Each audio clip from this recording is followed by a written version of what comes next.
तो आइए सुनते हैं जेसन डब्ल्यू वुमैक की यह किताब your best just got better. अध्याय 1। यह किताब आपको क्यों पढ़नी चाहिए। क्या कभी आपने रुककर यह सोचा है कि क्या आप अपने जीवन को सही से व्यतीत कर पा रहे हैं, या वह सब कार्य कर पा रहे हैं जो आप कर सकते हैं या करना चाहते हैं? शायद जवाब होगा न। सच्चाई तो यह है कि हर व्यक्ति अपने हर दिन ध्यान की कमी से जूझता है। एक बार यह जरूर सोचे कि आप अपने हर दिन कितना वक्त बर्बाद करते हैं अपने दोस्तों के साथ बातों में। हालांकि एक बार ऐसा करने पर आप सोच रहे होंगे सही है, परंतु अगर आप हर दिन के लिए थोड़ी थोड़ी बातें करेंगे तो पाएंगे कि आपने अपने जीवन का महत्वपूर्ण 1 घंटा खो दिया है। हम अपनी पूरी क्षमता के साथ काम करने में विफल हैं। लेकिन इससे बाहर निकलने के लिए अर्थात इस पर जीत हासिल करने के लिए हम क्या कर सकते हैं? हम खुशकिस्मत है कि हमारे पास इस किताब की ये समरी मौजूद है। इसमें आपको अपने हर सवालों के जवाब मिलेंगे। इसे पढ़िएगा और खोजिए कि कैसे पूरी क्षमता के साथ कार्य किया जा सकता है। इसे पढ़कर आप सीखेंगे। जीवन एक मैराथन दौड़ है जो लंबी होती है, स्प्रिंट की तरह नहीं जो कुछ देर में खत्म हो जाए। आप जिनके साथ कार्य कर रहे हैं उनका मूल्यांकन करना। जीवन के हर पड़ाव पर खुद को प्रोत्साहित कैसे रखें। अध्याय 2। लक्ष्य को स्थापित करें, लक्ष्य को मैनेज करें तथा लक्ष्य को प्राप्त करने के लिए कार्य करने की शुरुआत करें। जस्ट डू इट इस कंपनी की टैगलाइन से आप जरूर अवगत होंगे। लेकिन कभी आपने सोचा है कि यह 3 शब्द मात्र एक विज्ञापन के लिए नहीं बल्कि व्यक्ति के जीवन में भी कितने जरूरी हैं? जस्ट डू इट कहने को तो बहुत ही मामूली शब्द हैं, लेकिन यह शब्द उन लोगों के लिए बेहद कीमती सलाह के रूप में कार्य करते हैं जिन्हें अपने जीवन में किसी लक्ष्य को प्राप्त करना है। इस स्लोगन को फिर से पढ़े, लेकिन इस वक्त थोड़ा समय लेकर इसे अलग नजरिए से समझे। यह शब्द आपके लिए क्या मायने रखते हैं? आप जो भी हासिल करना चाहते हैं जीवन में उसका आपको ज्ञान होना चाहिए, अर्थात आपको मालूम हो कि आपका स्पष्ट रूप से क्या लक्ष्य है, क्योंकि यही आपको आपके लक्ष्य की ओर ले जाने के लिए स्मार्ट वर्क करने के लिए प्रोत्साहित करेगी। स्पष्ट लक्ष्य निर्धारित करने से आप स्वयं से ईमानदार होते हैं। अपने आप से ईमानदार होने के लिए व्यक्ति को शीशे के सामने खड़े होकर खुद से सवाल करने होंगे, जैसे कि अगर मैं अपनी किसी चीज को बेहतर बनाना चाहूंगा तो वह क्या होगी। जब दिन के अंत में अपना सब कार्य खत्म कर घर पर पहुंचेंगे तो शीशे के सामने खुद से एक सवाल फिर पूछें, आज मैंने क्या किया जिससे मैं अपने लक्ष्य के और करीब पहुंच सकूं। उदाहरण के रूप में कहा जाए तो मान लें आप एक मैराथन में हिस्सा ले रहे हैं, परंतु आपको पहले यह सोचना होगा कि क्या आप जॉगिंग करते हैं। यह उदाहरण हमें अपने सपने को प्राप्त करने का अलग नजरिया प्रदान करता है। मैराथन दौड़ का सपना किसी भी व्यक्ति को शुरू में बेहद कठिन लग सकता है। इसके लिए व्यक्ति को अपने लक्ष्य को थोड़े हिस्सों में बांट देना चाहिए। इससे लक्ष्य प्राप्त करने में कुछ आसानी हो जाएगी। मैराथन दौड़ के लक्ष्य को प्राप्त करने के लिए व्यक्ति सबसे पहले 5 या 10 किलोमीटर लंबी जॉगिंग करे, अर्थात अपने शरीर को मैराथन के काबिल बनाए। जब इन छोटे छोटे लक्ष्य को प्राप्त करने लग जाएंगे तो बड़े लक्ष्य मैराथन को हासिल करना आसान लगेगा। यह बात ध्यान देने योग्य है कि आप एक बार में एक ही लक्ष्य पर केंद्रित रहें। हालांकि यह बेहद अच्छी बात है कि आप अपने लक्ष्य को प्राप्त करने के लिए काफी उत्साहित हैं, परंतु इस चक्कर में अपनी सीमाओं को पार न करें। अगर आप अपनी क्षमता से बाहर जाकर ज्यादा करते हैं तो आपका हौसला जल्द पस्त हो सकता है। आप खुद को कमजोर बना लेंगे। यह सब बातें मात्र लक्ष्य प्राप्ति के लिए नहीं बल्कि अनेक व्यवस्था में काम आती हैं। आगे पढ़िए और सीखिए कैसे आप इनसे सामना कर सकते हैं और कैसे समय का सही इस्तेमाल कर सकते हैं। अध्याय 3। कार्य करने में अच्छी गति रखें, समय के महत्व को समझें। व्यक्ति हर दिन कुछ कार्य पूरे करने के लिए टू डू लिस्ट तैयार करते हैं, परंतु हर दिन वे कुछ न कुछ कार्य को स्थगित कर देते हैं और खुद से वादा करते हैं कि जब हमारे पास अधिक समय होगा तब हम वह कार्य करेंगे। लेकिन यह सब व्यक्ति को उनके लक्ष्य से दूर कर देता है। हालांकि आप इससे मुकाबला कर सकते हैं अगर आप लक्ष्य की ओर सही गति से बढ़े। तो कैसे पाएंगे जीवन में यह गति? इसका जवाब है, हर व्यक्ति को जीवन में लक्ष्य प्राप्त करने के लिए धीरज रखना होगा, अर्थात व्यक्ति लक्ष्य प्राप्ति के लिए इतना तेज नहीं होना चाहिए कि रात आते आते आपके अंदर उस कार्य को करने का मनोबल टूट जाए, और न ही आपकी रफ्तार धीमी होनी चाहिए, यह भी आपको लक्ष्य हासिल करने से रोकती है। आपको अपना मनचाहा लक्ष्य हासिल करने के लिए वह मार्ग अपनाना होगा जो आपको लक्ष्य हासिल करने में खुशी दे। जैसे ही आप अपनी खुशी के मार्ग को खोज लेंगे, आपको उसी पर टिके रहना है। एक लेखक को अपनी गति बनाए रखना सीखना होगा। एक दौड़ लगाने वाला धावक जो दौड़ में तेज शुरुआत करता है और मात्र 6 मिनटों में 1 मील पूरा करता है, लेकिन वह जब दौड़ की शुरुआत करता है तो वह अपना लक्ष्य 8 मिनट सोचता है। तेज गति के कारण उसकी गति धीमी हो चुकी होती है, इसीलिए 5 मील के बाद उसे दीवार पर मारना होता है, लेकिन गति धीमी होने के कारण उसे मनचाहा नतीजा नहीं मिल पाता। अगर वह अपनी गति धीमी नहीं करता तो नतीजा कुछ अलग होता। गति बनी रहने से आपका दिन बेहद खूबसूरती से बीतेगा। लेकिन समय को बेहतरीन तरीके से इस्तेमाल करने के अलग भी उपाय हैं, वह है समय का महत्व समझें। इससे विचार करें, 15 मिनट एक दिन का तकरीबन मात्र 1% ही होता है।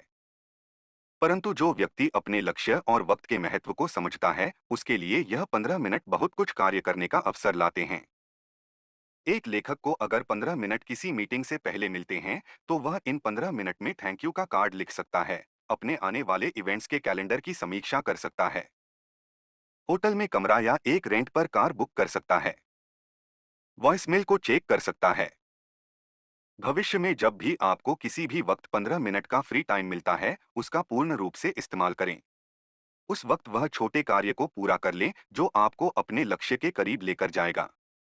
इससे यह होगा कि आप अपने बेहद जरूरी काम को ज्यादा समय दे पाएंगे। इसके बारे में हम आगे सीखेंगे। अध्याय 4। ध्यान भंग करने वाले लोगों एवं कार्यों से बचें, अपने लक्ष्य के करीब पहुंचे।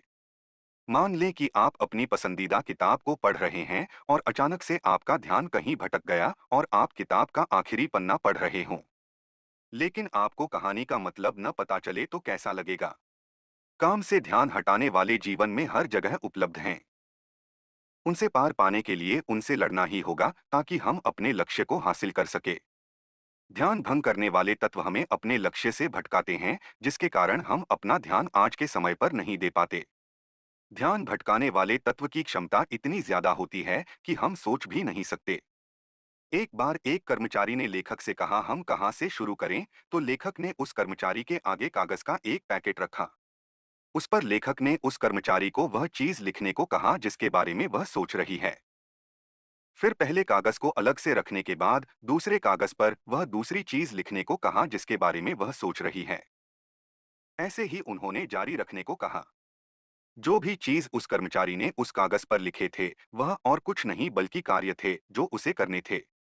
नए कर्मचारी को काम पर लगाने से अपनी बेटी के लिए समर कैंप का आयोजन करने तक, तकरीबन 4 घंटे के बाद ऐसी 500 चीजें सामने आई जिस पर उसका ध्यान जाना आवश्यक था। यह देखना बेहद आसान है कि कई दरकिनार किए गए कार्य बाद में आपकी ताकत और लक्ष्य पाने की क्षमता से आपको दूर कर देते हैं।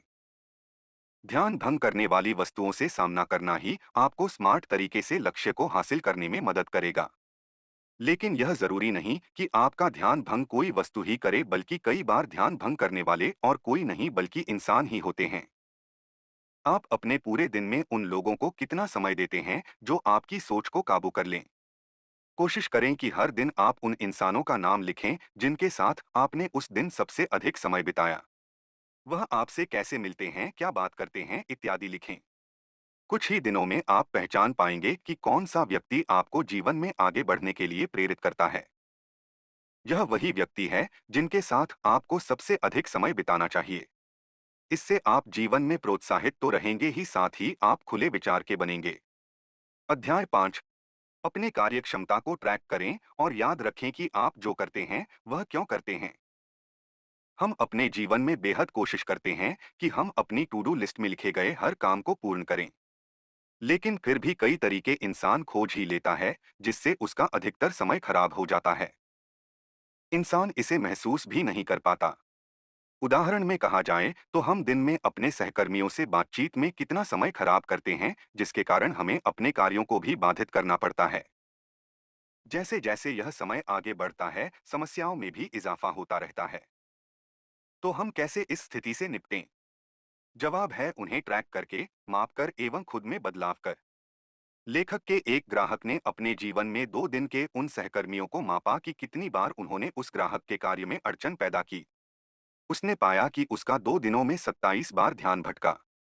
आप इससे यह सोच सकते हैं कि उस ग्राहक की गुणवत्ता को कितनी हानि पहुंची होगी। ग्राहक ने सभी को मापा और पहचाना कि उसका कितना अधिक समय बर्बाद हो गया।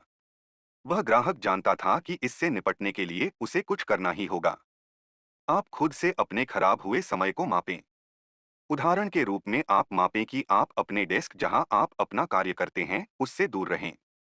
अंत में इसका जवाब जब आप पाएंगे तो खुद चकित हो जाएंगे। अपने कार्य को हर दिन ट्रैक करना आपके लिए बेहद फायदेमंद हो सकता है, लेकिन यह अकेला नहीं काम आएगा। इसके साथ आपको यह पता होना चाहिए कि आप जो कार्य करते हैं वह क्यों करते हैं। आपको लगातार खुद से यह प्रश्न करना होगा कि आप असल में जीवन में क्या हासिल करना चाहते हैं। यही आपको आपके जीवन के सही मार्ग पर रखेगा।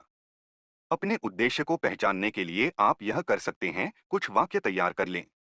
जैसे कि मैं जीवन में एक एक्टर बनना चाहता हूं ताकि मेरे भी लोग फैन हो। आप ऐसे ही कथनों को लिखकर अपने उन जगह पर रखें जहां पर आपकी नजर हर वक्त पड़ती हो, ताकि यह कथन आपको प्रेरित करते रहें। अध्याय 6। खुद के लिए प्रतिक्रिया मांगे, सबकी सुने और खुद में सुधार करना न छोड़े। हम अकेले पूरी दुनिया को नहीं बदल सकते। शुक्र है हमारे समाज में हर व्यक्ति अलग है, जिनकी हर स्थिति को देखने का नजरिया भिन्न है। आप अपने लक्ष्य को आगे बढ़ाने के लिए हर व्यक्ति की दृष्टिकोण से कुछ सीख सकते हैं। आपको केवल सभी से बात करनी है ताकि आप उनका नजरिया समझ सके। लेकिन सबसे पहले आपको यह याद करना होगा कि आखिरी बार आपकी आलोचना कब हुई थी। क्या वो आलोचना आपके बॉस ने की थी या आपके जीवन साथी ने? आखिर उन्होंने आपको क्या कहा था? अगर आपको याद नहीं कि आपकी आलोचना क्यों हुई थी, तो यह एक संकेत है कि आपको दूसरे शख्स की बात ध्यानपूर्वक सुननी चाहिए। इसमें सुधार लाने के लिए आप दूसरे शख्स से लगातार प्रतिक्रिया प्राप्त करें, इसका इंतजार न करें। अधिक प्रतिक्रिया पाने के लिए आप मेंटर प्रोग्राम का आयोजन कर सकते हैं। इसमें आपको ऐसे व्यक्ति की तलाश करनी होगी जो छोटे छोटे सत्र में आपसे तकरीबन कुछ महीने मिल सके। इन बैठकों में आप उनसे अपने वर्तमान प्रोग्राम की जानकारी साझा करें जिस पर वह आपको खुद की प्रतिक्रिया देगा। बदले में आप भी उनके प्रोग्राम पर अपनी प्रतिक्रिया देना। प्रतिक्रिया मिलने से यह फायदा होगा कि आप लगातार खुद में सुधार कर सकते हैं। लेकिन अगर आप अपने भीतर सुधार लाने में वाकई गंभीर है, तो आपको यह सुनिश्चित करना होगा कि खुद की प्रतिक्रिया के रूप में मिली तारीफ से आराम नहीं करेंगे, चाहे वह तारीफ कितनी भी आकर्षित क्यों न करें। जब कोई व्यक्ति एक कार्य को काफी लंबे समय से करता आ रहा हो तो उसे लगता है कि उसे उस कार्य को बेस्ट तरीके से खत्म करने का तरीका पता है। इसकी वजह है कि वह व्यक्ति उस कार्य में खुद को सहज कर लेता है। लेकिन अगर व्यक्ति का लक्ष्य जीवन में अधिक पाने का है, तो उसे किसी भी कार्य में खुद को सहज नहीं होने देना चाहिए। इसके लिए व्यक्ति को कार्य शुरुआत करने वाले दिमाग जैसा सोचना होगा। उदाहरण के तौर पर लेखक का मेंटर लें जिनका नाम है जिम पोलक। जिम यूं तो काफी अनुभवी पायलट है, लेकिन आज भी वे अपने बुनियादी पाठों का अभ्यास करते हैं। अध्याय 7 सारांश। इस किताब का मुख्य संदेश। स्पष्ट लक्ष्य को निर्धारित करना, उन वस्तु एवं लोगों से दूर रहना जो लक्ष्य से दूर करें। समय को महत्व देने से आप लक्ष्य को हासिल करने के लिए स्मार्ट वर्क कर पाएंगे। आप अपनी इच्छा हमेशा पूर्ण कर पाएंगे अगर आप अपने आसपास सिर्फ उन्हीं लोगों को पाते हैं जो आपको प्रेरित करें। अपने इंतजार वाले समय का लाभ उठाएं। अगर आपको अपने दिन में कुछ खाली समय मिले तो उसका इस्तेमाल करने के लिए अपने सहकर्मियों को या उन लोगों को धन्यवाद कार्ड लिखें जिन्होंने आपको जीवन के किसी भी पल में मदद की हो।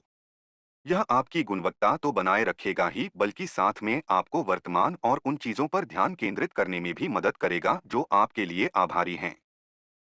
एक कप कॉफी की तुलना में यह आपके अंदर एक बेहतर ऊर्जा बूस्ट करेगा।